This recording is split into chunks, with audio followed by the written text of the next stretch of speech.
Hi friends, good evening. Time check 8:55 p.m. Kadarating lang namin from airport, LAX. Kababalik lang namin dito sa bahay.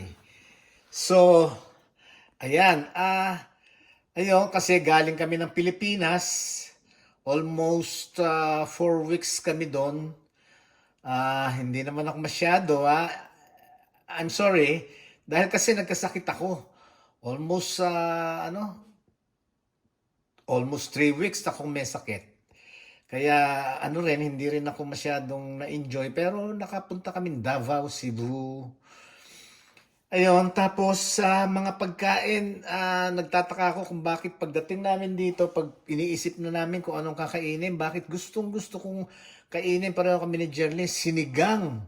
Sinigang na ito, ribs na may laman. Ayan, dumaan na kami sa sa grocery. At ito ito iluluto ko madalian dahil kasi kung bakit naman yung mga pagkain natin mga authentic, wala na ngayon, hindi ko na malasahan yun. Katulad ng adobong manok, ibang timpla. Adobong baboy, ibang timpla, matamis. I mean, hindi tayo pare-pareho, di ba? Pero yun lang ang ko, hinahanap ko yung mga authentic na lasa ng araw. Wala, at saka kasi puro kami restaurant, puro kami kain sa labas. Kanya itong mga pagkain na sinigang, yan ang talagang hindi namin nakain. Kanya eto, nagke-crave kami pareho sa sinigang. Ito, meron akong rito, dumaan na rin ako ng talong, tapos okra. Yan. Okra, tapos green beans, kamatis, syempre, sili. Ay, nako, hahalu-haluin ko lang yan. Tapos ito, labanos. Hinugasan ko, hinilamusan ko na rin sa sa asin. Para mawala ang pait kung may pait man siya. At saka itong ribs, pinakuluan ko na to para maalis na yung mga impurities, yung mga namumuong dugo at saka kung ano-ano pang nandyan sa loob niya. Tara, at iluluto ko to para makakain kami. Gutom na ako. Talagang nagke-crave ako dito, kami ni Jerlyn dito sa Sinigang. Bukas, ano naman ang gusto ko yung kainin? Tinolang manok at saka gulay. Yung pakbit. Bakit galing kami ng Pilipinas? Pero yun ang hinahanap namin pagkain ngayon. Halina kayo, lulutuin ko to sandali, tapos kakain na. Let's go! Thank you! Friends, to lagyan na natin ng timpla. Malambot na yung ribs. Pinakuluan ko na sa kamatis at sibuyas. Kaya eto, titimplahan na natin. Pagka nakuha ko na yung gusto kong lasa, asim at alat, tsaka natin ihuhulog tong mga gulay. Ganon. Ay, naku. Talagang parang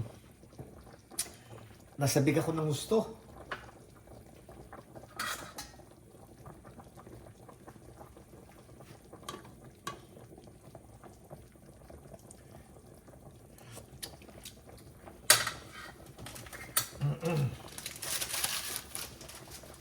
Lagyan na rin natin ng tamarind soup mix pang sinigang. Sarap nito. Gusto ko medyo maasim ng konti.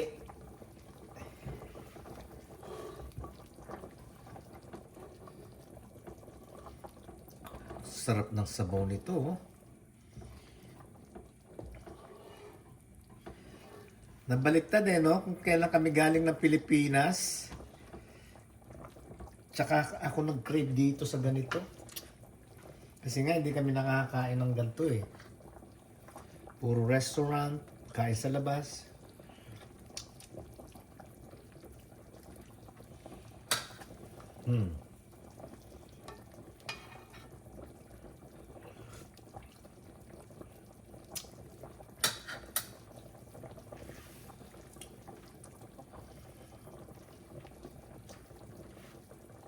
Ihuhulog ko na ang green beans, at ang sili.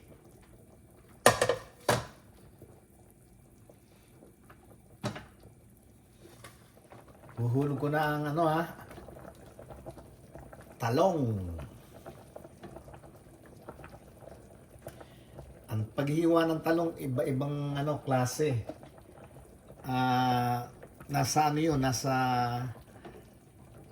kung ano ang feeling nyo, kung anong gusto nyong hiwa. Pwedeng haba, pwedeng ganyan. Ako, paminsan-minsan, iniiba-iba ko. Hulog ko na rin ang labanos. Ako, ang sarap nito.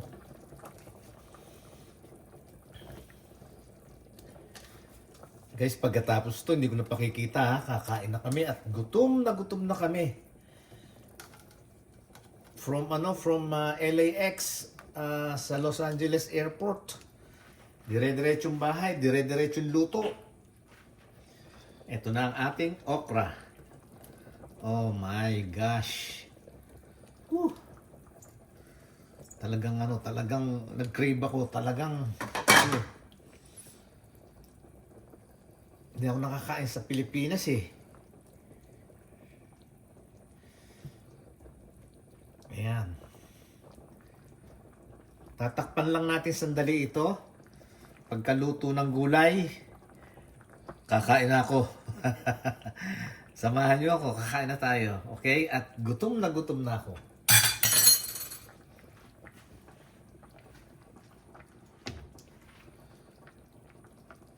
Atin munang takpan. Okay, friends, ayan na. Ang ating pinakahihintay. Ayan, luto na lahat. Ang talong, ang labanos,